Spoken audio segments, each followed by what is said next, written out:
Hey, Salvador Briggman here. Welcome back to the Crowdfunding Demystified YouTube channel. And today we're talking about designing a tabletop game, a board game. I want to get into a little bit of thoughts that I have on that. Hopefully it is helpful for you. That is my number one goal, as you walk away feeling like the process was just like simplified a little bit. Like, okay, I'm starting to understand. It gives you a little bit of relaxation. That's what I'm hoping that you get away from this video. And you also feel way more confident going into the process.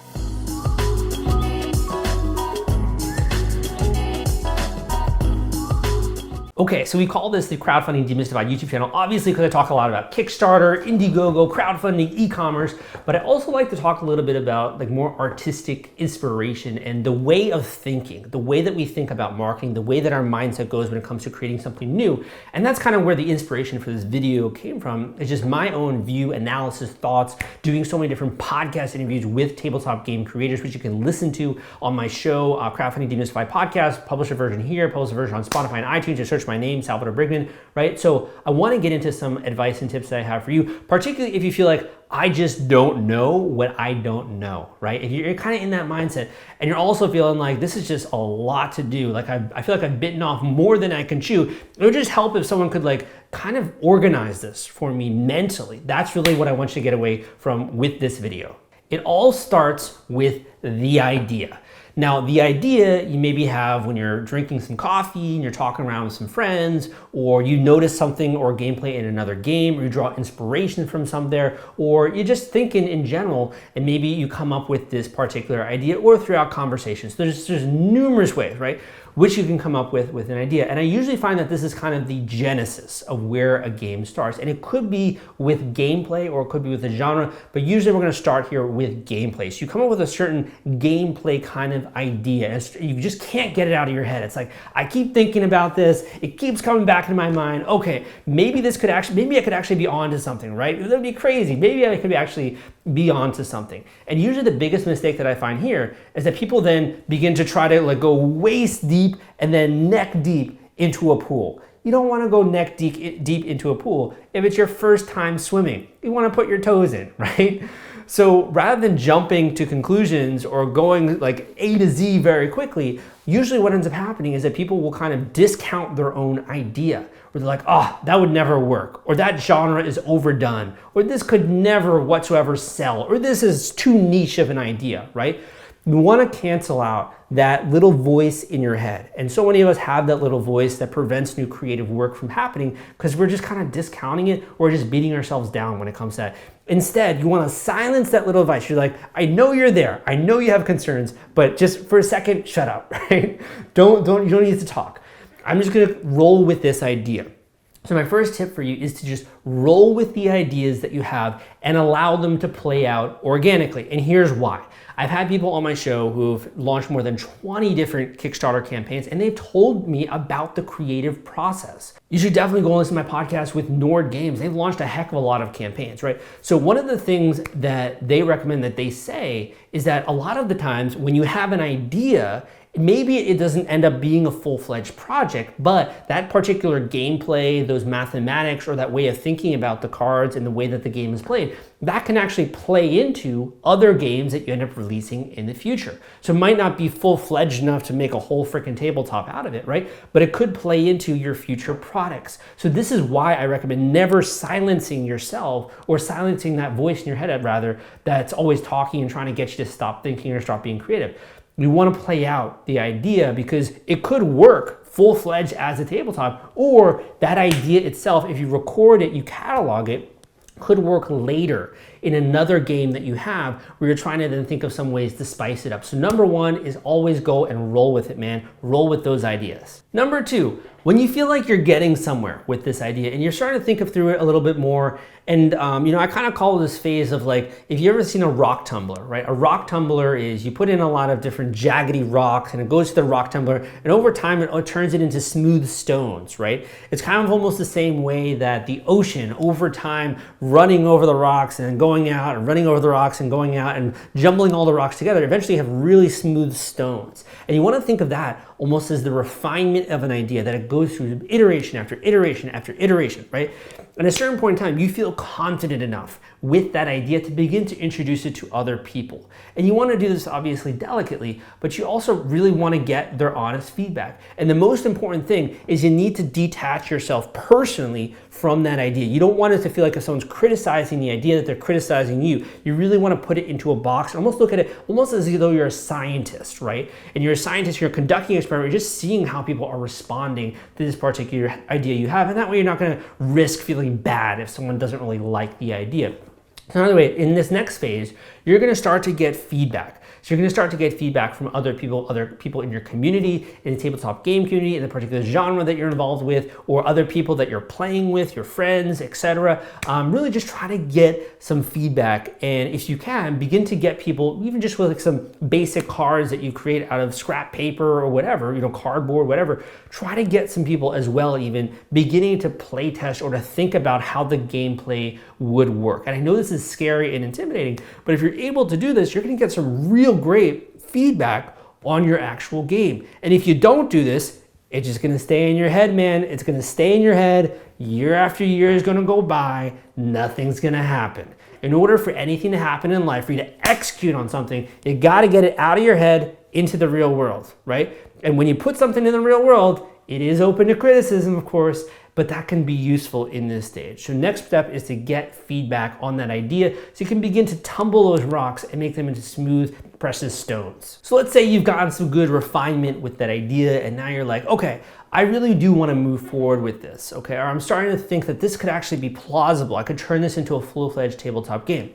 So this is, to me, when we really begin the pre-project stage, okay? So the pre-project stage, in my opinion, is all about figuring out what I call, I guess it's more of an economic term, but opportunity cost, right? So what is the opportunity cost of spending the next year or the next 6 months or the next 8 months on this particular idea? The opportunity cost is you can't do whatever it is you do to earn capital, earn money, right? You can't do other things when it comes to your hobbies. You're going to be investing a lot of time in it. So you want to assess the opportunity cost, which is an econ term, economics term, right? What is the opportunity cost of you moving forward with this idea? And the way we do that is we just begin to look into research and then begin to think about the actual genre and the niche in which your game is going to exist. So you can do that on Kickstarter and just going through a bunch of different games there. You can do that researching online, but I want you to take this process deliberately. I don't want you to spend 30 minutes like looking around and be like, good idea, or like, bad idea, right? Really treat this with the level of attention that it deserves. Almost as though you're crafting a business plan, right? You want to spend more time than just 30 minutes on actually doing the research and looking at similar genres and games out there. Break out the Excel spreadsheet. Use Google Docs, right? Really try to record some of the stuff that you're finding so you can make an accurate comparison. Try to get a sense of, okay, if I did launch something in this particular genre, would it sell? Are other games selling in this particular genre? What kind of gameplay do they have? What kind of artwork do they have? What level or caliber of marketing do they have? Have they done any successful Kickstarter or Indiegogo campaigns, right? Start to really ask yourself those questions, because what that's going to do is going to begin to give you an idea, a very realistic idea of the market size, opportunity, and potential for your niche. And let's just say you discover that this game is just way too freaking niche, right? Or there isn't really a genre or a category. In some cases, that could be a breakthrough, but more often than not, you want to launch in an established category of some kind, because let's be honest, there are already players that are out there who want to play those types of games. So if you really want like a fast track, you always want to launch in a genre or some kind of a category or a subcategory of a category, or at least artwork that plays into some kind of a style that's already out there. It's almost like if you were to design a completely new car, right? And it doesn't look like a car or play into most cars. That's a very risky choice for an automobile creator to do that, because you don't know if it's going to have a market or not. Same thing with books. Like when I was younger, I hated having to write in a genre. It's like, I don't want to be constricted to a genre, right? And there are only certain story formats whatsoever. And I found that to be kind of annoying. But at the same time, that's actually quite liberating, because it allows you to create within that box or within those constraints. And you need constraints in order to have creativity. So if you're writing a book that's not in a genre, you should actually be scared because you're like, I don't know if there is a market for this, right? So think a little bit about that. And that's to me like the pre-projects planning where you're like, okay, is this gonna be worth my time? Is there a big enough market for this? Is there a genre, right? If I release this, will there be people that actually want to play this style of game? Think a little bit about that then. Okay, this next step is kind of what I call all or nothing. And this is kind of the way that I live my life, but it's also the way that works really well in business, which is you gotta be in all or nothing, man. You either gotta be into this thing or out of it. So if you're thinking about the pool analogy of dipping your toes in, this is like, okay, I'm gonna jump in the water and learn how to swim, or I'm not going to. If you're trying to learn to ride a motorcycle or drive a car, this is when you finally start driving it on the open road, right? And start to think about that. So it really goes from shifting about thinking into more actually doing. And this, in my opinion, is when it goes from just an idea in your head to an actual project. So I call this turning the idea into a project, right? So what are some of the common elements of a project? Number one, you need a team, right? You need to know the people that you need in order to execute on this particular project. So maybe you need artists, maybe you need some help with gameplay, maybe you need logistics and fulfillment. Shout out to the sponsor down below, Fulfill right? Maybe you need marketing help, maybe you need help with graphics, maybe you need help with website, right? You wanna start to survey some of the things that you're gonna need as part of this project. So first think about, what talent do I need that I don't have? What kind of help am I gonna need? Whether that's 1099 contractors, freelancers to help out, or am I gonna get a partner who can maybe help with me with this particular game and give them a share of that? Think a little bit about that. First of all, the project, what am I going to need? Next, you want to begin to think about, okay, what is the lifetime of this project? If I start now, when am I going to really be in the process where I can maybe launch a game here? And what are the things that are going to have to happen in the intermediary before you get there? I find Gantt charts to be really helpful when it comes to doing this. If you want to hire a project manager, that's another way to go about doing this. You could use a project management tool if you wanted to, like Asana or Basecamp or Trello or thousands of the other ones that are out there. These are all easy ways if you want to kind of demystify that whole project planning element. But in general, you're going to look at what are the different steps that have to happen. So when is it that I'm going to really get solidified about gameplay? For example, let's just say that gameplay is the biggest question mark in your mind because some things work, but other things don't seem to work. So it's almost like you're constructing a puzzle, right? And some of the pieces fit, other pieces do not fit, right? Or you got a Rubik's Cube and it's like almost complete, but it's not there, right? So maybe you need more iterations and more play testing to happen, and you need to be able to create printable and playable kinds of materials that other people around the world can help you to play test this thing. And maybe you need to go through more iterations. So then you maybe have like a parallel process where while you're going through that process of gameplay and planning all that stuff, you then go through a parallel process where you're also in your spare time looking for artists, looking for designers, looking for people who can help you out with designing this actual look and feel of the game. So you want to kind of lay this out. And like I said, the easiest way is usually to make a Gantt chart of some kind, but you could also just do it on pen and paper if you wanted to, if you're more old school. Begin to think about some of the other elements as well. Like, when am I going to start to think about manufacturing, or thinking about the actual cards and the stock that I'm using, or the card size, right? Am I using tarot card size? Am I using playing cards, size, etc.? Think about that as well. So when you begin to get a little bit more fleshed out, and it's almost like you're excavating a dig and you're starting to see if you're excavating a fossil, right? You're starting to see the remnants, the outline of that fossil. It's like, okay, I'm getting a more realistic idea here. I think I could do this in 5 months time, or I think I could do this in 6 months time. So maybe your first one in a year's time, right? Or whatever. It could be even 2 years. You got to think about that realistically.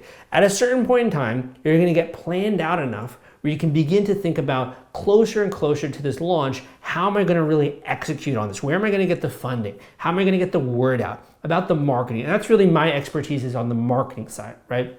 So when you begin to plot this out, it's just going to give you so much more certainty, because it's like, okay, if this is a real project, these are the materials, these are the milestones, these are the things we're going to have to do in order to get there. These are the dates I'm going to try to hold myself to. And also, by having those milestones and those dates, if you do have a team or even yourself, it's going to create urgency. Urgency is the reason why we take action in life. You probably know that if you have something urgent, like a bill that's due, you pay it immediately, right? Or if you have a paper that's due and you're in a graduate school program or something, you write that paper immediately if it's due tomorrow, right? Urgency with those deadlines and those dates are really gonna help you when it comes to the project planning process. Want to take all the stress out of fulfilling your Kickstarter rewards? Fulfillment is the turnkey solution that puts product delivery on autopilot. The Top Campaigns uses trusted high-tech provider to store, package, and ship their products. Focus on growing your business. Leave shipping to the experts. Don't wait. Get a custom quote from Fulfillment today. Link in the description. So we're gonna jump ahead a little bit here, okay? So we're gonna jump ahead more and we're gonna assume, okay, things are going well with the gameplay. Things are going well with the art, the design, the look and the feel. We're getting more and more polished, right? Our jaggedy rocks are turning into polished stones, right? So we're thinking a little bit more deliberately now. And this is really when it comes into play of like, how am I gonna conduct a launch? Am I gonna do more of like a traditional launch? Am I gonna try and go more of like a retail outlet or try to meet with people who can distribute the game? Or am I just not even interested in doing all the headache? I'm just gonna find someone who's gonna publish the game itself, right? You then kind of get to that point, and I'm just going to assume that you decide to do this yourself, that you want to be an indie game creator or tabletop game creator, and probably you also want to publish more things in the future. You might have more ideas.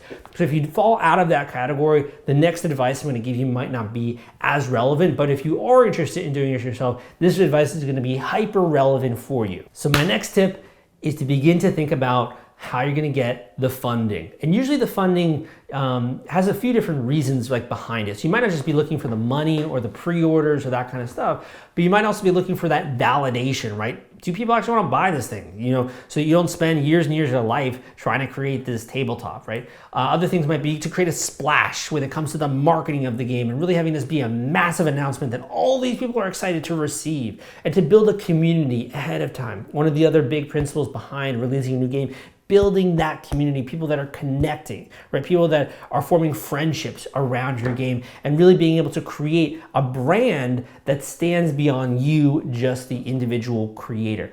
So I'd say nowadays, the tried and true way to do that is to launch a Kickstarter campaign. So Kickstarter is a really easy way. If you've never heard of it, I'm sure you have, or you've at least heard of the name in some way if you're familiar with tabletop games. But you can launch a Kickstarter campaign nowadays for a tabletop game. It's one of the best ways to not only get funding, to also engage a community, to get people buying this, to then eventually ship it out, right? You might ship that out in a 4-month time frame or whatever, and people then get this thing, they're able to play it, and then they're able to give you feedback as well. So it's really evolved, in my opinion, as one of the incredible ways nowadays to make it just so much easier for indie and smaller publishers to be able to get their game out there to the masses without knowing tremendous amount necessarily about marketing, and also not having all the right connections. That's the whole point of freaking Kickstarter, is to remove the intermediary, to remove the middleman, right? So if that's something that sounds interesting to you, this is really when you should begin to learn about Kickstarter, but honestly, you should be doing it ahead of time. You can follow my channel, subscribe to this channel, look at my free course, look at my book, The Kickstarter Launch Format. You can learn a little bit about Kickstarter ahead of time before you actually get into this, like, okay, now I need to launch a project stage. I would probably actually recommend learning about it, I'd say at least 4 to 5 months ahead of time, if not more. It's gonna really make things so much easier for you the more you know about the launch process. That being said, this is usually when Kickstarter or crowdfunding comes into play. Are board games released on Indiegogo as well? Of course, right? But a lot are also launched on Kickstarter, which is why I'm mentioning that site. My final tip for you is to do what you need in order to make a splash, right? I'm talking about not just hitting a funding goal, but to really smash your goal, to supercharge this thing, to turbocharge it, to get as much funding as possible, and to make the most of this highly compressed period of time. It's almost like a laser, right? So like you think about like a general announcement. A general announcement is like a light. It's like shining down, or the light from the sun. It's shining down. It feels warm, it feels nice, it's interesting. And then you get a magnifying glass and you like concentrate all of that light into a laser beam, and it can burn things, it can light things on fire, I guess. But it really would light a fire like underneath you, almost as though you're exiting the atmosphere on a rocket ship, right? So it concentrates things, which I like. So the cool thing about doing a Kickstarter campaign is it compresses so much work into a very short 30-day time frame where you got to be super intensive, super focused. And I find that if you work well under pressure, or you just need a little bit more push in order to jump off the diving board into the pool, this is the best way to do it. And also, there are so many coaches like myself out there nowadays who can help you along the way with this process. That was the whole reason I started my YouTube channel, the whole reason why I got into podcasting, why I started my blog back in 2012, was just to help people with free education and information so that they can launch their dreams, so they can do cool stuff, right? And that's really, for me, like a labor of love, honestly. But that being said, you want to think a little bit about this launch. If you're going to be concentrating so much of your time, resources, and energy into doing a Kickstarter campaign, how are you going to make the most out of creating this foundation? How are you going to make the most out of going through this process? And how can you end up on the other side happy that you did and feel like you made the most out of it, right? You've really sucked the marrow out of life. You gave it your all, and you at least now know on the other side of that door, if there's, you open the door, if there's a beautiful land with, I don't know, rainbows and Oompa Loompas and, chocolate rivers, right? If it's beautiful like that, or you made the wrong decision, and maybe that's just honestly what you did, and the game didn't have an audience. But at least you know, at least you went through the process, and also you learned things at the same time that you can apply to another Kickstarter launch, because a lot of the times people fail with their first one and are successful with their second one, right? So invest yourself in learning this process, because it will pay dividends for you. Maybe not necessarily with the first game, it might even only raise like 20K, right? You want to raise 100K, and that's okay. Maybe you do another one, and then you end up raising and hitting your goal. I've had so many people on my show that have had that experience where they just kept at it and were persistent, and they were eventually super successful, which is, surprise, surprise. It's like you're able to, if you're thinking about baseball, right? It's not 3 strikes and you're out. It's almost like you can go up to the plate and you can swing at the ball as much as you want. And eventually you're gonna get on base, right? Eventually you're gonna get good enough where you can hit a home run. It's a game where it doesn't matter how many times you strike out, as long as you don't go bankrupt or something like that. You can keep trying, and be persistent until you are successful. So my last tip for you is to make sure that you begin to learn about this process, to download a copy of the Kickstarter launch from you, to listen to some of the podcasts, the free podcasts that I get out there, subscribe to this YouTube channel, go and check out some of the other videos that I got out there, and also to think a little bit about, okay, how am I gonna get people excited about this launch? How am I not just gonna say, look, I came out with a new game, but really make this an experience. Gamify the process. I'm putting out another video that will show you how to do just that, so you can also stay tuned for that video. But I hope that you enjoyed this particular one. My name is Salvador Briggman. Give me a thumbs up if you did like this. If you are excited, you're rearing to go, you're ready to maybe take some action here for the first time, and not just keep this idea in your head, let me know in the comments down below. I like it when people are excited, motivated, passionate, and making steps towards their vision and towards their dream. Thank you so much for listening, and I'll see you next time.